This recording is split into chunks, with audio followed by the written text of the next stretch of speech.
When it comes to zombie films, this is a genre that has a wide variety in what makes them different, especially back in the 80s. So today, we're looking back at the top 5 zombies in zombie films of the 80s. And by this I mean specifically zombie films of the 80s. For this list, I'm going to do it by what makes these zombies in each of these films different compared to next, as well as what makes them special or influential. So, let's not waste any more time. Let's get our energy drinks going, because you never know, we might need it to eventually run away from that upcoming zombie apocalypse. Ghost.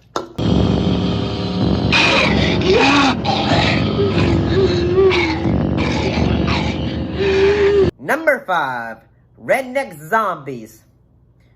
When it comes to independent studios, the company that gave filmmakers a shot at distributing their films, no matter the quality, was Troma Entertainment. With our first zombie film, we are going to be looking at being the Z-grade film Redneck Zombies from 1987. What makes these zombies in this film a bit different than the usual zombies that we usually see is that the characters, in a way, become zombies because of drinking toxic moonshine by, mixing toxic waste and alcohol. Redneck zombies, tobacco-chewing, gut-chomping creatures of the night. Redneck zombies. The makeup on it seems rather, may seem kind of amateurish, but honestly, it looks pretty good. The practical effects for it are admirable. And the kills for it, they kind of, in a way, sell that this, is a entertaining film to watch with your friends. Let's do this, man! Not since Blood-Sucking Freaks has there been such controversial scenes of violence, dismemberment, and cannibalism. Whoa, Ty, check it out. The film was shot entirely on video, being the first to be shot that way, and then will be released on home video. Let's move on.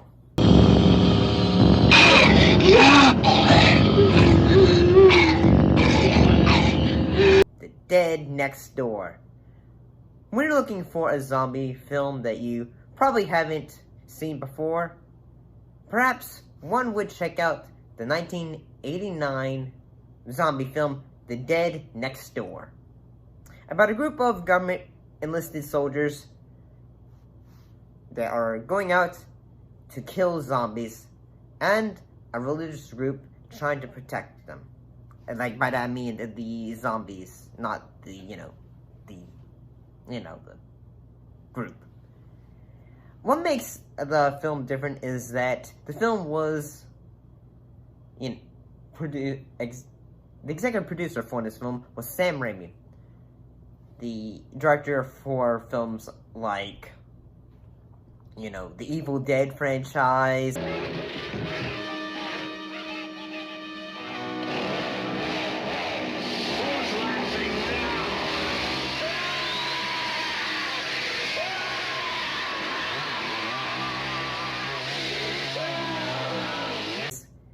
Spider-Man 1, 2, and 3, and all that. Well, he kind of used the money he made from Evil Dead 2 to help, in a way, fund the film. What makes these zombies different, but similar, is the classic dark, makeup use, the purple under the eyes.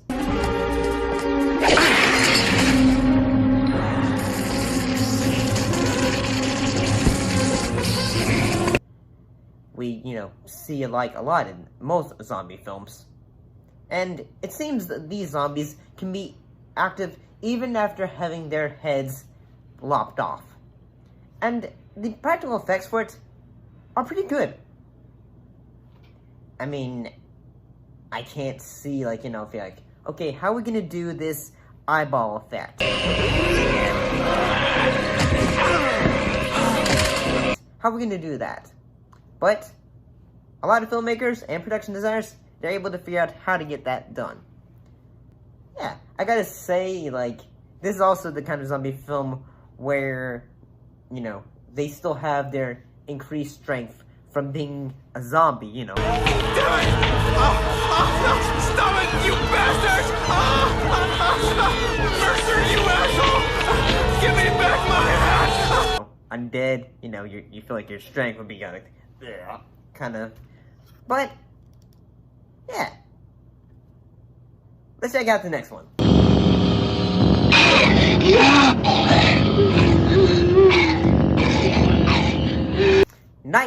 Night of the Comet. When one thinks of classic films from the 80s that probably have a huge fan base, but don't get as much love, I'm sure they do, is Night of the Comet, about a group of young people trying to survive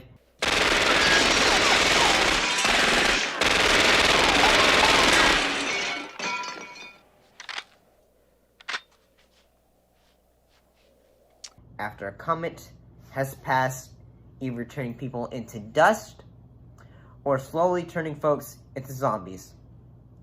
The zombies of this film seem to have their still brain intact, like it hasn't gone away.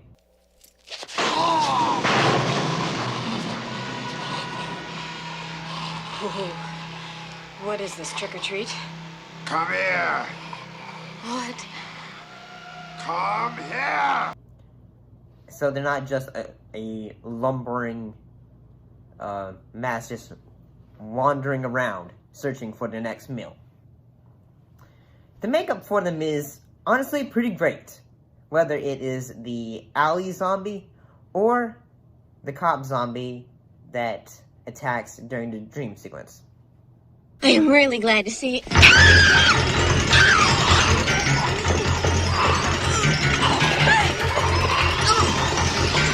I mean, looking back at it, Night of the Comet is a enjoyable film. You have great characters that you end up enjoying. Chuck's a nice guy. He's certainly nice to be with while Daddy's down in Banana Land. You were born with an asshole, Doris. You don't need Chuck.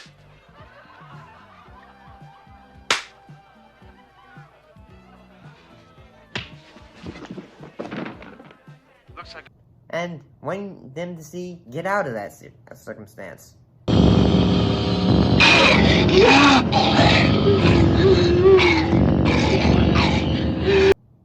Day of the Dead.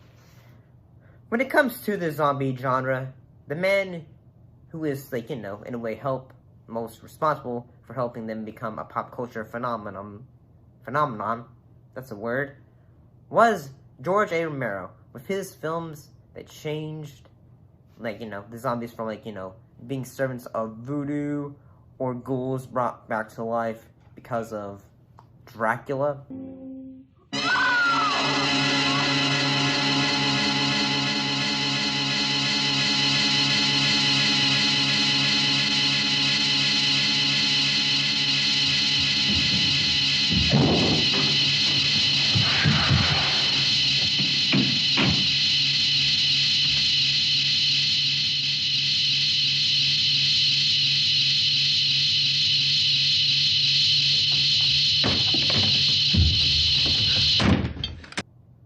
The zombies we're focusing on, the film we're focusing on this time are the zombies from 1985's Day of the Dead, about soldiers and scientists underground in a bunker while the dead are above, trying to get down there to us.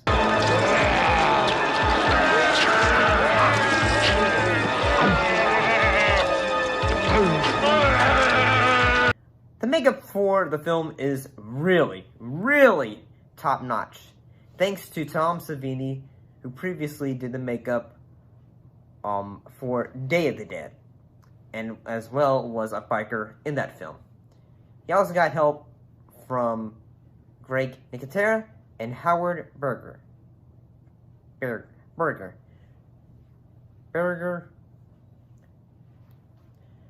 who both would later go on to do the makeup for the Walking Dead series.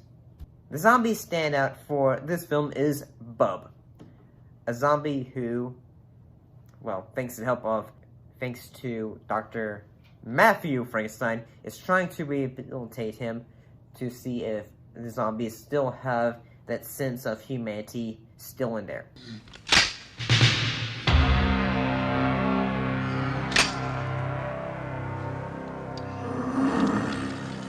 It's empty, Captain. We saw the bullets come out. Let's see what he does. Let's see what Bub does in this situation.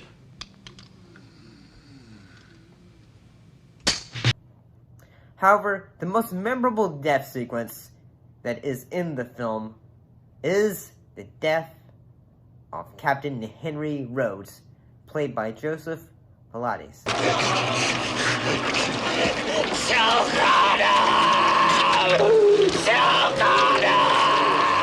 And yeah, like when it comes to this film, the effects of it and all that stuff are honestly pretty great. And now we come to number 1.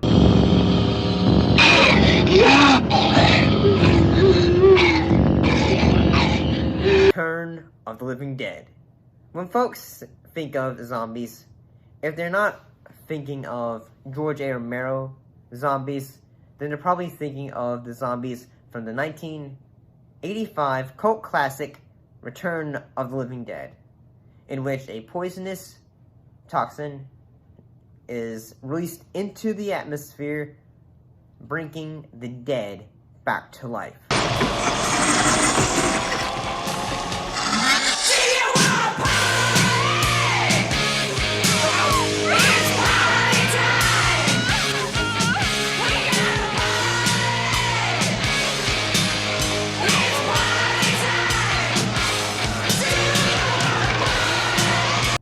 Well, what makes the zombies in this film iconic is that the makeup and their love and hunger for brains.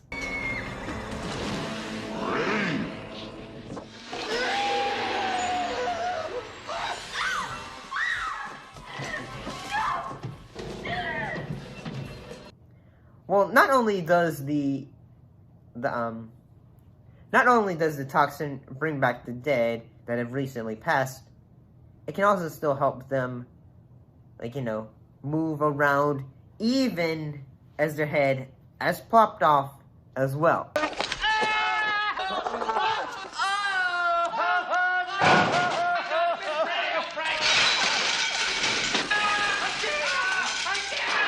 Like, I mean, honestly, like, when you look back at this film, is a very, very entertaining film.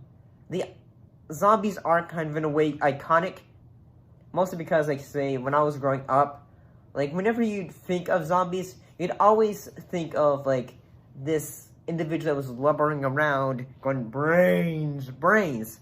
Because that was always going, what you would always see when it came to, you know, the media. You'd always see that, because it was just, compared to, like, say, the George A. Romero's, they're both very popular, but one would help, you know, try to, you know, make it more pop culture, I guess. Like, you know, you would, like, try to combine the two. And if you haven't really had the opportunity to check it out, I highly recommend seeing it. Or if you haven't seen it, it's always worth the opportunity to give it another rewatch. I shall see you all next time.